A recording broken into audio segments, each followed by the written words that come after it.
Hi, I'm Nina and I'm the Participation Manager for Forces Children Scotland. Hi, I'm Lucy. I'm the Participation and Rights Worker for the West of Scotland, working mainly in Helensburgh.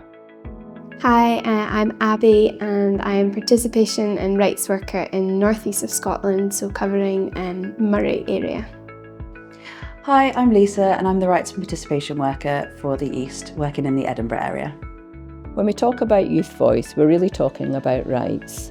Child participation is not just an individual right. It's also the right of children as a group to come together, share experiences and be heard collectively. For children and young people from armed forces families, that collective space matters deeply. The Forces Children's Rights Charter puts this clearly.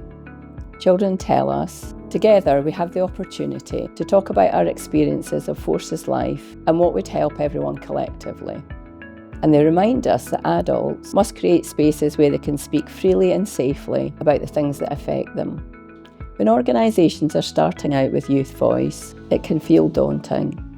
So today we're sharing top tips based on what children and young people themselves tell us works and what aligns with the participation principles. This isn't about doing participation perfectly, it's about doing it meaningfully.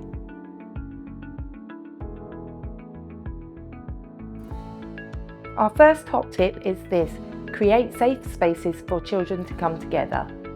Children and young people consistently tell us how powerful it is to meet others that get it. They've said things like getting together, having fun and sharing our ideas, then seeing it all come together, working together to achieve a shared goal. This links directly to the participation principles around space and safety. Forces children often talk about transitions, separation and loss, but also pride and shared identity. Sometimes they bring anger and mistrust too, especially when a parent has experienced injury, trauma or moral harm. That means participation spaces need skilled facilitation, clear boundaries, respect for different experiences, and permission to feel what they feel. Top tip 2. Work with the group, not just with the individual. Some things are easier to say together. Children tell us that talking about challenges is much easier in groups that understand the complexities of Forces life. That collective voice reduces shame, builds confidence, and creates shared purpose.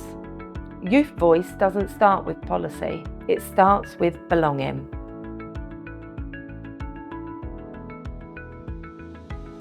Our next 2 tips are about how you listen. Number 3, use creative ways to support expression. Not all children want to talk, and not all stories come out in words. Creative methods can make participation safer, reduce the impact of trauma, turn difficult experiences into shared projects. We've seen young people share complex feelings through collaborative animations, poetry workshops, and group art projects. This aligns with the participation principles of voice and inclusion. Adapting methods so that children can express themselves in ways that work for them. Tip 4, be prepared for what you might hear. Youth voice isn't always comfortable. Children might show frustration, anger, or mistrust, often because they haven't been listened to before. Participation means listening without rushing to fix, not becoming defensive, and being honest about what you can and can't change. It's not about agreeing with everything, it's about taking children seriously.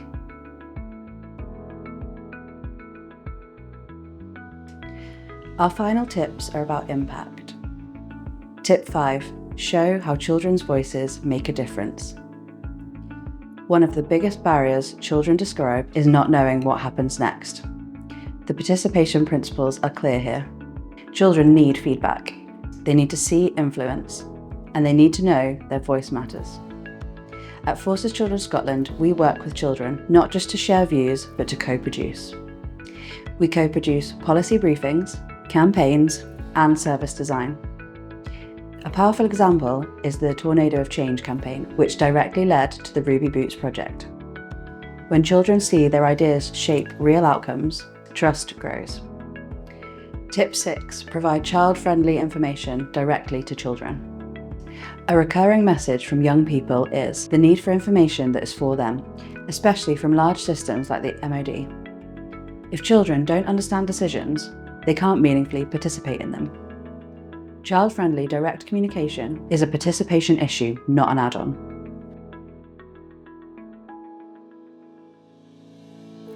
No single organisation can do this alone.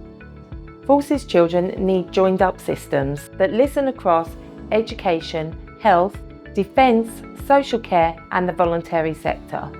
That means building capacity early, so all agencies are confident hearing from children and acting on what they say. It means working as one network, closing gaps, creating clear pathways, and offering seamless, child-centred support. This is our call to action to the whole sector. How will you create safe spaces for Forces children to come together? How will their collective voices, captured in the Forces Children's Rights Charter, inform your decisions? How will you move from good intentions to embedded participation? Because when children are seen, heard, and taken seriously, we don't just support their rights, we build stronger, more resilient communities for everyone. Let's work Together to Make that Happen.